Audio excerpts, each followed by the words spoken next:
Okay, good morning, good afternoon, everyone, ladies and gentlemen, distinguished colleagues, dear guests. My name is Rabia Ayash. I'm your host for today, for today's lecture, and I'm a PhD candidate in anthropology on a subject that is very near and dear to the title of today's lecture.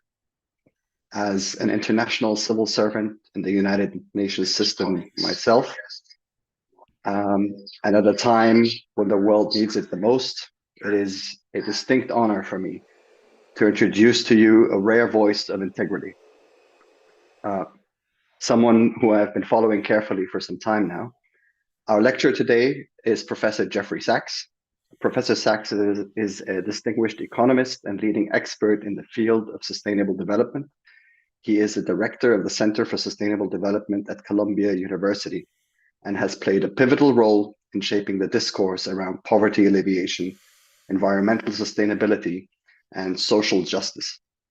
Renowned for his innovative approaches and advocacy of United Nations Sustainable Development Goals, Professor Sachs brings a wealth of knowledge and experience to the table, making him an influential figure in the realm of economics and global affairs. His role as a special advisor to many United Nations Secretaries General highlights his dedication to translating research into actionable policies. With a reputation for bridging the gap between theory and practice, Professor Sachs has become a leading voice in the pursuit of a more equitable and sustainable world, making him a captivating speaker who can inspire and enlighten audiences on the pressing challenges of our time. Professor Sachs' lecture today is titled Shaping a New Multilateralism for the 21st Century, looking forward to the UN Summit of the Future, which is going to be held in September 2024 this year, later in New York. And I'd like to welcome each and every one of you to today's lecture. So without further ado, Professor, it's an honor to have you with us, sir. You have the floor. Well, it's a great pleasure and honor for me to be with you. Let me just say a few words about the Summit of the Future, and then I hope we can have a conversation with the students who are participating. The Summit of the Future will take place in September at UN headquarters, September 21, 22. It's a brainchild of UN Secretary General Antonio Guterres. It's a very rare event. The idea is a kind of blue sky thinking about our global future, and especially about updating the United Nations itself. The UN is roughly 3/4 of a century old. It came to life at the end of World War II in 1945. We're roughly halfway between that founding event and the end of the 21st century. And clearly, we're in a really major global crisis. As we speak, there are raging wars in Ukraine and in various parts of the Middle East. Israel is committing war crimes in Gaza, and the International Court of Justice said there are reasonable grounds for believing that Israel is committing genocidal crimes.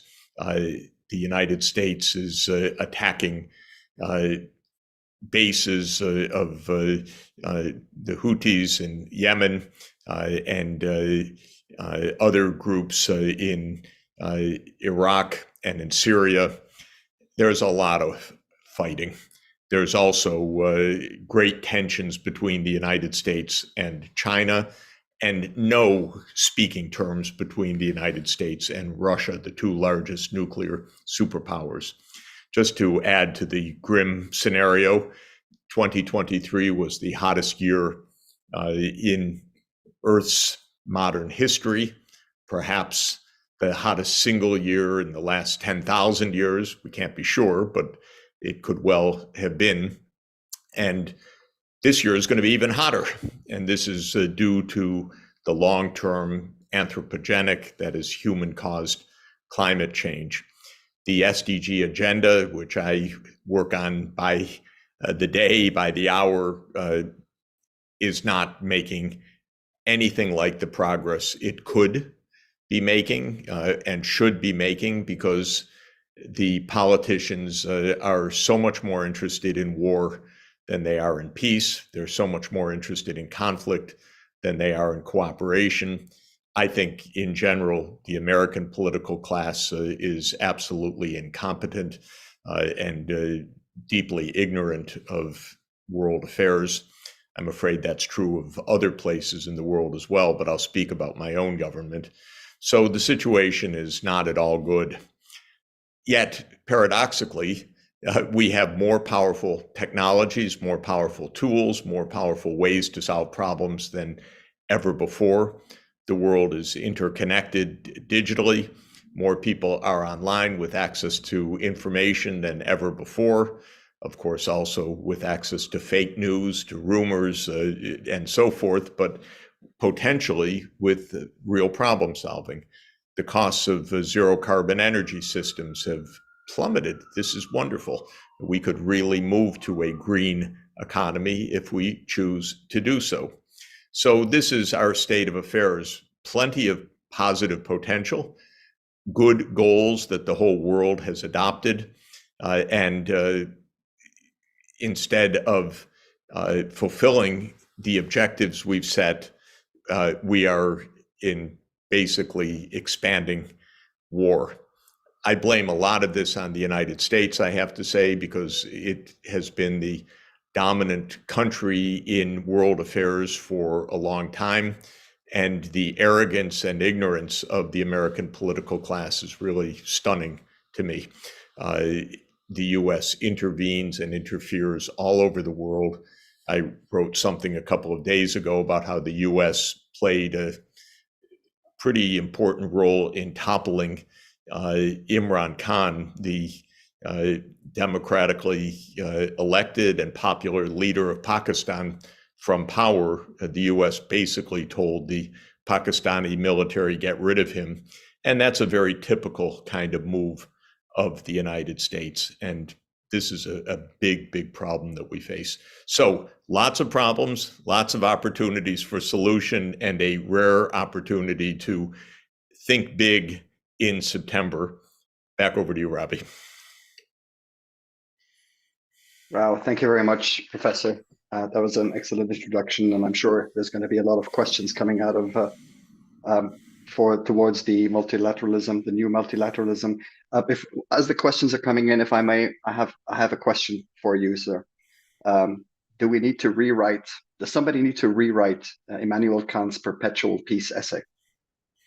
Well, Immanuel Kant, 1795, wrote a very famous, very interesting essay on perpetual peace, where he asked, is there any way to stop these princes of Europe from going to war with each other? And he proposed a kind of commonwealth of republics where the relations among republican governments would reduce conflict, and where there wouldn't be the princes who could send their peasants off to their deaths in battle.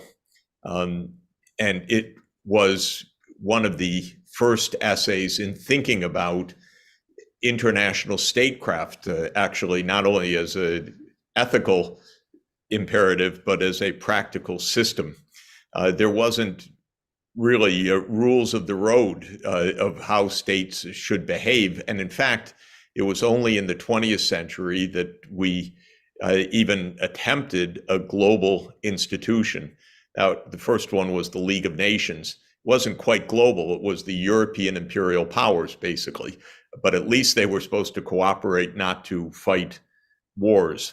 The United States government was the one that came up with that idea, actually President Woodrow Wilson, but then the US Senate said that it didn't want to participate in that new League of Nations. So the League of Nations turned out to be a failure in the 1930s when fascism arose.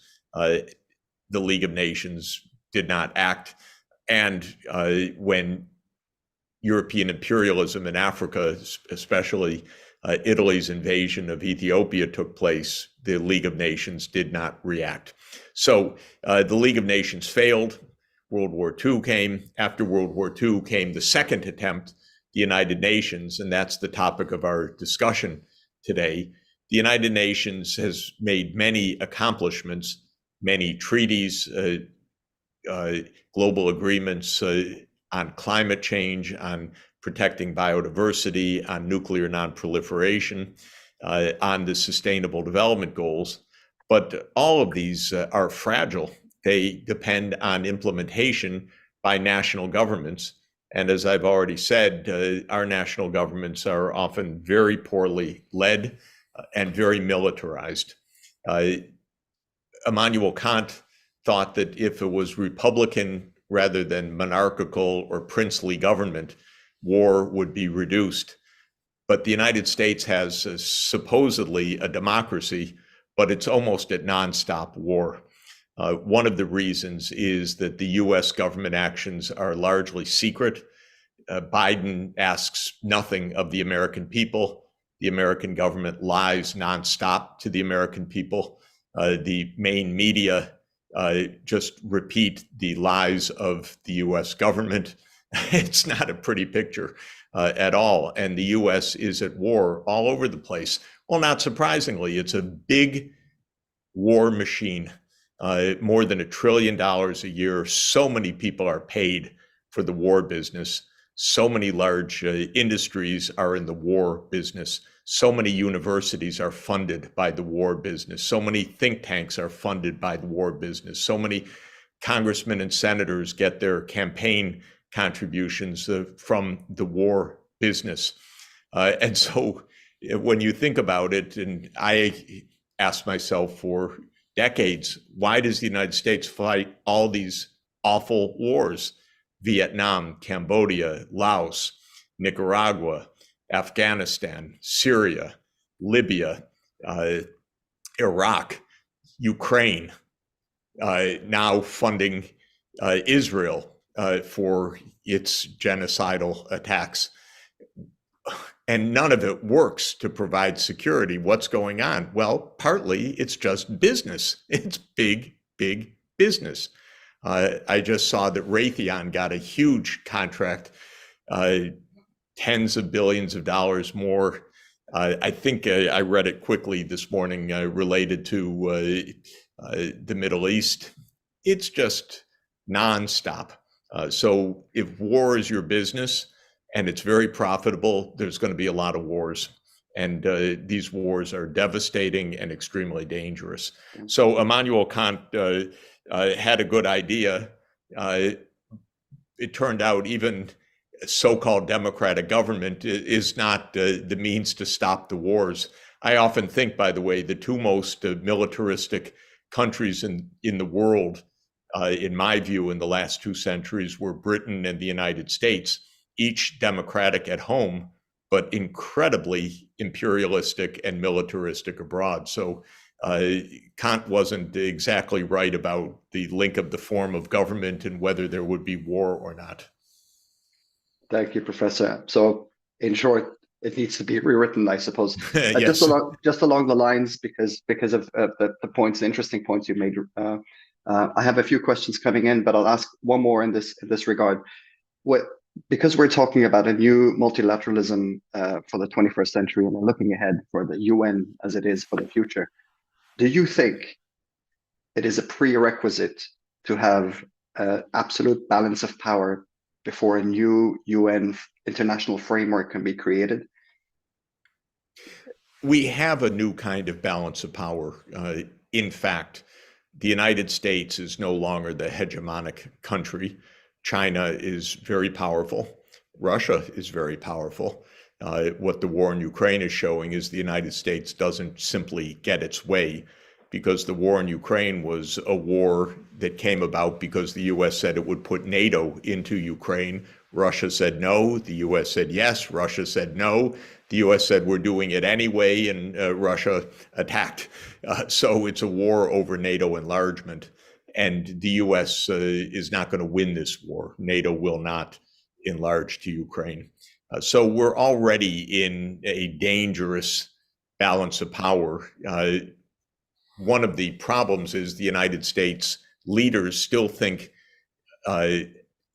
in terms of 30 or 50 years ago that the US is the indisputable leader of the world. It can do what it wants, and it can't. So this is a first point. In fact, it's not only China that is becoming more and more important geopolitically. India, I believe, will as well. The US, for the moment, thinks, oh, India's on our side against China. This is very naive. India is not on anybody's side but India. And as India becomes more powerful, it will become another power in the global balance of power. Now, some realist thinkers believe that balance of power is the best we can do, that you have a multipolar world in which there are various independent powers, and they have to behave themselves because no one is dominant. And the so-called concert of Europe after the Napoleonic Wars is often characterized as that kind of balance of power. That's what Kissinger liked and praised. The problem with the balance of power is that it's very unstable.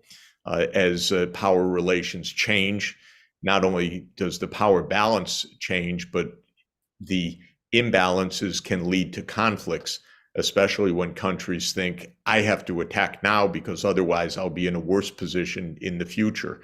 One of the reasons, ostensibly, why Germany launched World War I, because it feared that if it waited, it would be outflanked by Russia and Britain 10 years down the road, so that it had to move at that point for its greater glory. The point is, the balance of power is an unstable environment and a dangerous one. The idea of the UN Charter is something different. It is the idea of not only a balance of power, but actually an international rule of law. Now, realist thinkers say, how could you have international law? Who's there to enforce it? There's no global sheriff. And so they disdain the whole idea of the United Nations. For them, the United Nations is just an irrelevancy. My view is that we need the United Nations for our survival, and so we should strengthen the UN and actually give more power to global governance away from national level governance, not just through treaties, but actually through true global institutions. One of the recommendations I want to make for the Summit of the Future is a United Nations Parliament, for example. Not only the General Assembly, which is one vote per country, but actually a global parliament that can give more voice to we the peoples, the opening words of the UN Charter. So I believe we need actually global government, not as the sole kind of government, but as one locus of real authority. And I would like a global government with certain powers, such as raising global taxes on carbon emissions or on international trade or on international financial transactions, that don't require the approval of individual nation states. Why should all the ultimate power depend on nations? Why not on we the peoples for certain things? Why not on nations for certain things? Why not regional groupings like the European Union or ASEAN or the Arab League or the African Union or others for other kinds of things? In other words, a more complex mosaic of government that operates at various scales, each with its own authority for particular areas of concern. There's another point about the UN Charter that I really like, international law. It's the one rejected by the United States hourly. It's called the doctrine of non-intervention. In principle, under the UN Charter and under international law, governments are not supposed to interfere in the internal affairs of other governments. But the United States government, through the CIA and other institutions, is actually in the business of overthrowing other countries' governments, of coups, of assassinations, of actually stoking unrest, manufacturing unrest in the so-called color revolutions and hybrid wars. So this is another doctrine of international law, non-intervention, that I strongly advocate. As part of that, I would like a international principle in which no country can have military bases anywhere else in the world other than in its own country for defense. That would make the world a much, much safer place. Professor, these are all very inspiring points, and I hope they get passed through. I have a question here from our folks online. Are you more optimistic now, Professor, than you were when you worked for President Clinton? I never worked for President Clinton. I never worked for any U.S. government. I never worked for any national government other than providing advice on my academic salary, by the way, just to be clear. Okay. So I didn't work for President Clinton. I am more alarmed about the state of affairs in the U.S. than I was 30 years ago. When I started my career a little over 40 years ago, I was rather optimistic about the United States.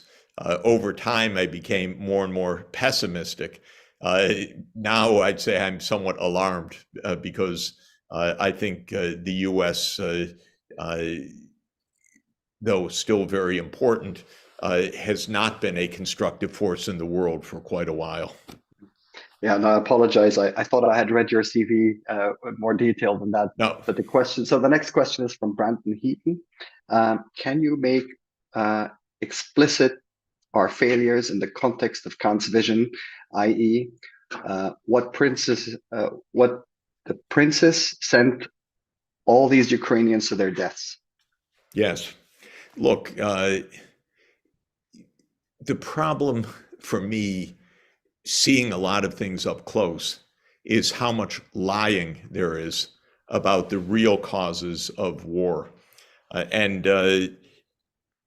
there's a famous interview of the Nazi leader Goering in Nuremberg prison in 1945, where he's interviewed and he talks about how leaders manufacture the fear of war and tell their populations, you're under attack, we have to go to war. And he says, he's a Nazi, remember, leader of the Nazis. He says, no poor slob off the farm wants to go fight and quite likely die in trenches someplace. So to get the public mobilized for war is not straightforward. You don't tell them the truth.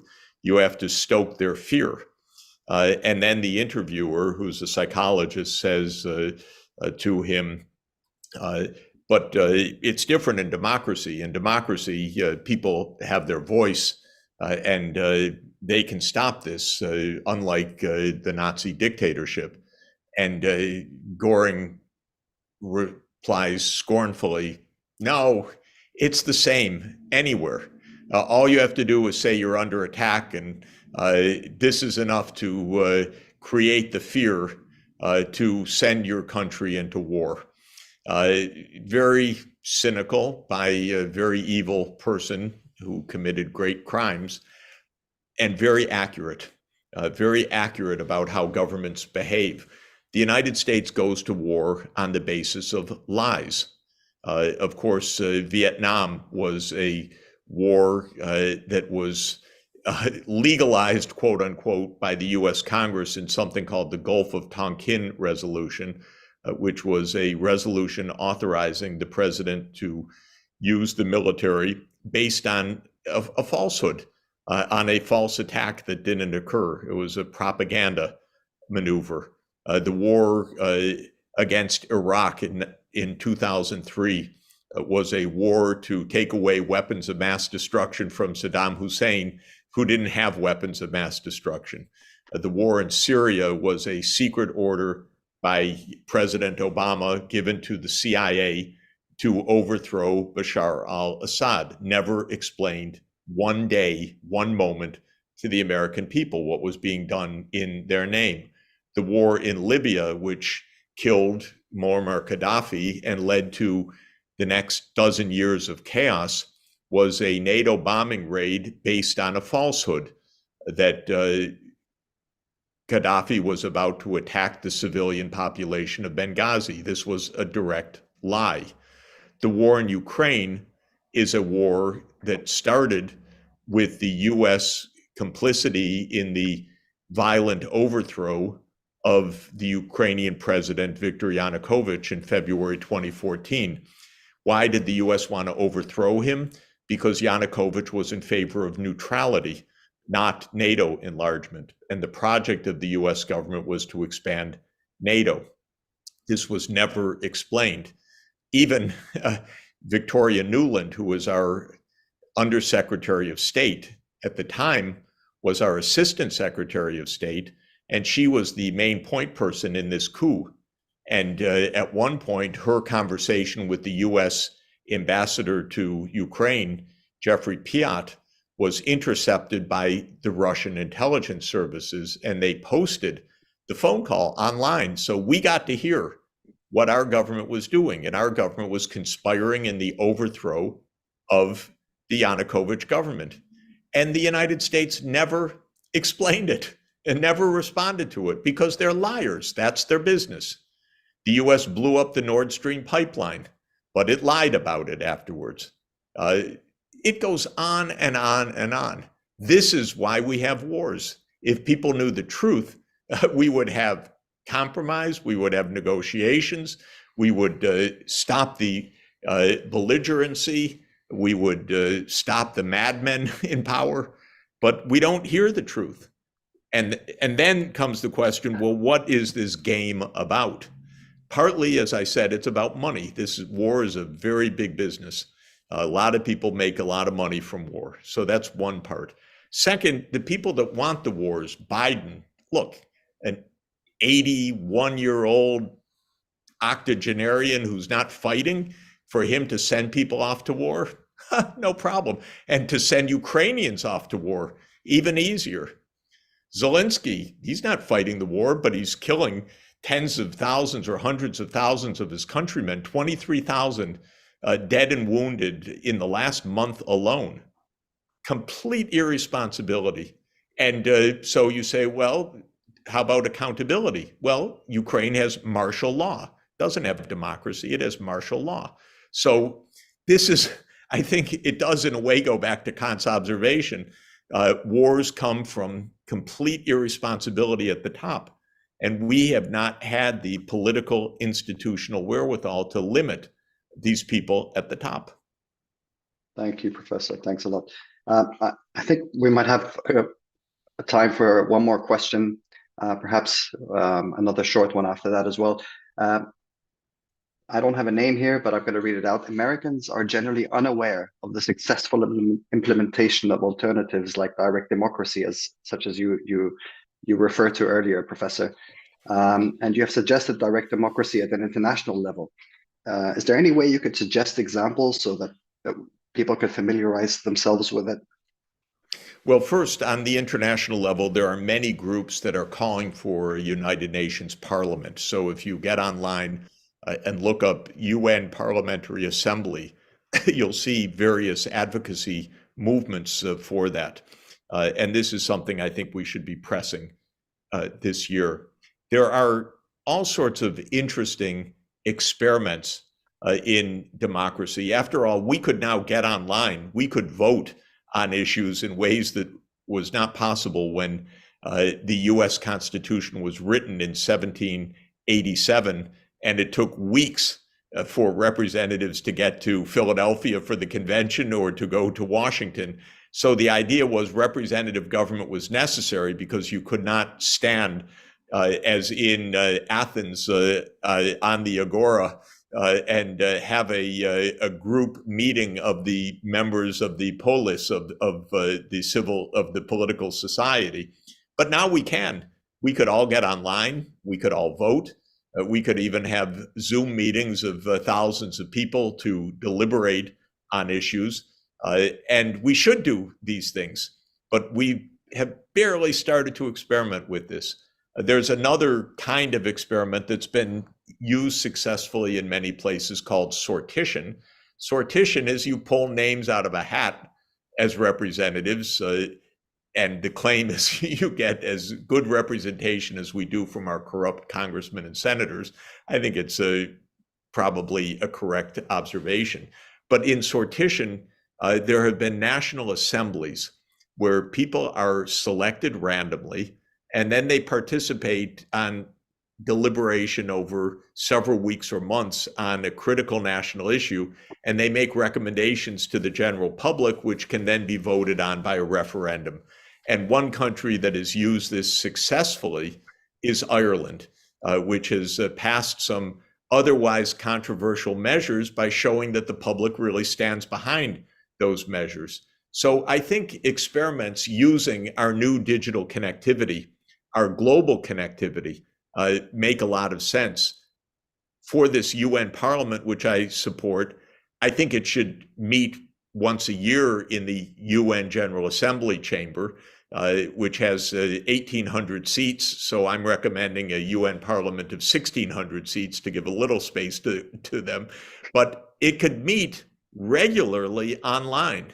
You can have 1,600 people online meeting. You can have subcommittees. You can have real global governance. So we haven't started creatively to experiment with this. Of course, our national governments are clinging to their prerogatives as if it were 1648, the year of the Westphalian settlement. Come on, let's move beyond this and move to different forms of representation, of fact-finding, of honesty, of deliberation, and of participation. We can do a lot better than what we have right now. Professor, maybe just another minute and a half. Sure. I just have one last question for you, and it's very dear to me because I'm so hopeful about this UN summit of the future, and my PhD work is going in this direction as Great. well, and I'm very hopeful that something will come out. Please tell me you're hopeful that something will come out. Yes, something's definitely going to come out. If at least public awareness and demands for new forms of good governance. Excellent. Very happy to hear. Thank you so much, Professor, for joining us. It was an honor to host you, and I hope to see you soon again in one of our lectures, Professor. Wonderful. Thank you Well, very much. thanks for the chance to be with all of you, and I look forward to the next occasion very soon.